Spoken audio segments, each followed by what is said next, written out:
Bali, ito na yung rescue natin na Volvo. Naiuwi na natin dito sa garahe. Need to change this one. This Yeah, one. yeah, set ano. Yeah, this whole part need to Okay. change. You give ano, I send a boot. ano photo ano. Assembly ano, plastic ano, hose. Bypass hose. Yes, yes. This one here. Ah,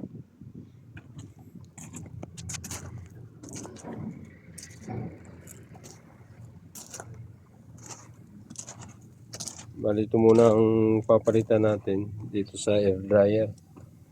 Kaparis yung isang na nirescue natin na Volvo din, yung 07. Dito rin nagka-problema sa air dryer filter. Ito papalitan muna natin ng bago. Saka natin testing ulit kung magluluko pa yung gear niya. Bali, yung issue nito yung gear at saka yung accelerator nawawala pagka nag-gear ka. Hindi makatakbo.